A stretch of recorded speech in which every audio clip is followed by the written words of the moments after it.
Bonjour, bonsoir, bienvenue sur la chaîne YouTube La Parole Vivante. Nous voyons notre troisième message. Repentez-vous, dit le Seigneur. Imaginez un conducteur sur l'autoroute.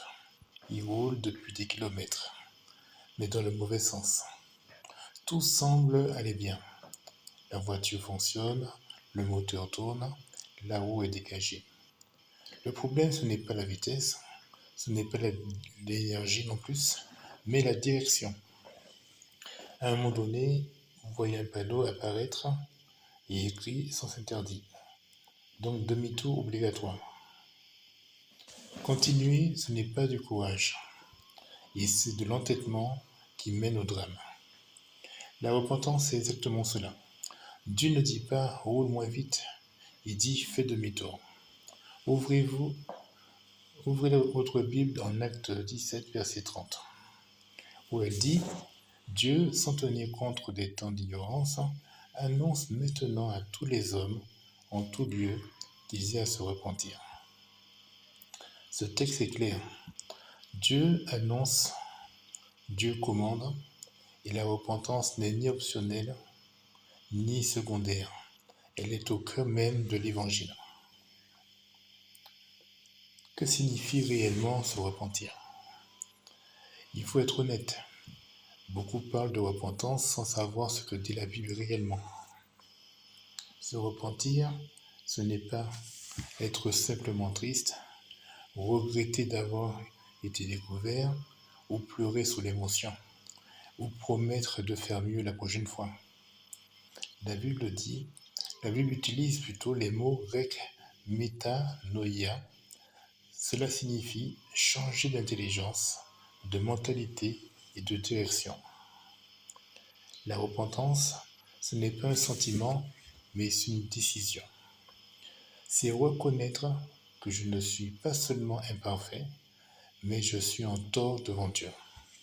C'est aussi admettre ma manière de vivre ne peut pas cohabiter avec la volonté de Dieu. C'est un demi-tour intérieur qui conduit à un changement extérieur.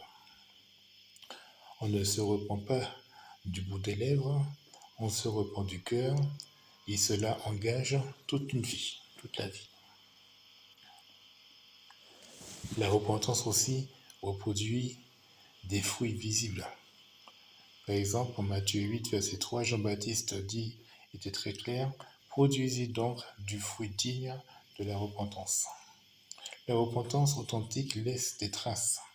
Elle se voit dans la vie. Elle se voit dans les choix, dans le langage, dans les relations, dans les priorités. Quand quelqu'un dit « je me suis repenti », mais continue volontairement dans le péché, il ne s'est pas repenti. Il s'est apaisé la conscience, rien de plus.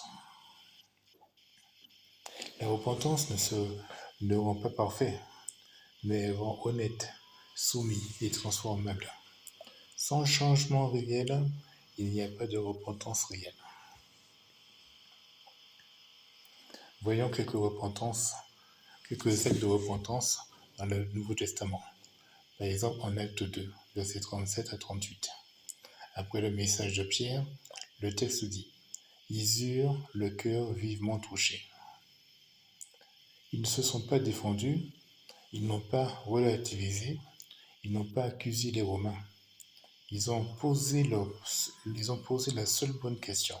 « Hommes frères, que ferons-nous » Et Pierre répond sans détour. « Repentez-vous. » Pourquoi? Parce qu'ils avaient rejeté le Messie.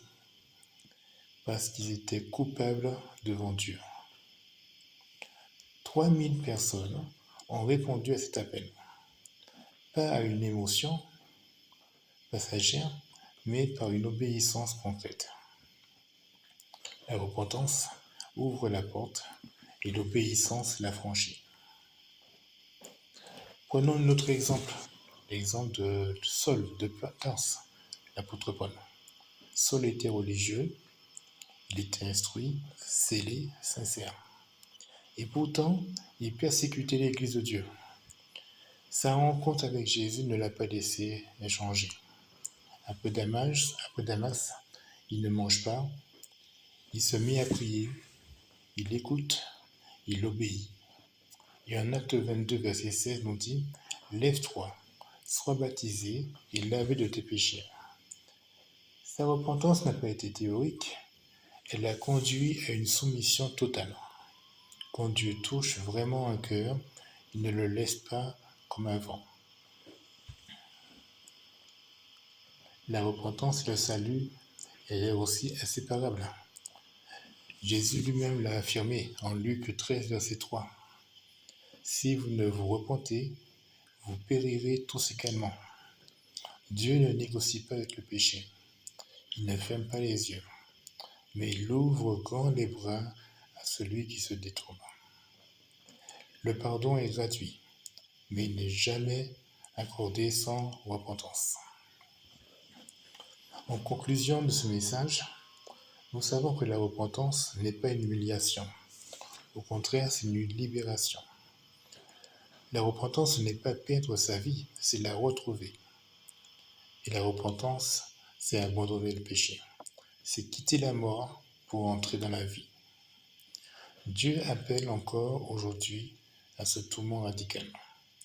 Il appelle pas demain, pas pour plus tard, mais maintenant. Dans le prochain message, nous verrons le baptême en Christ pour la rémission des péchés, tel que le Nouveau Testament l'enseigne. Sur ce, je vous dis à très bientôt.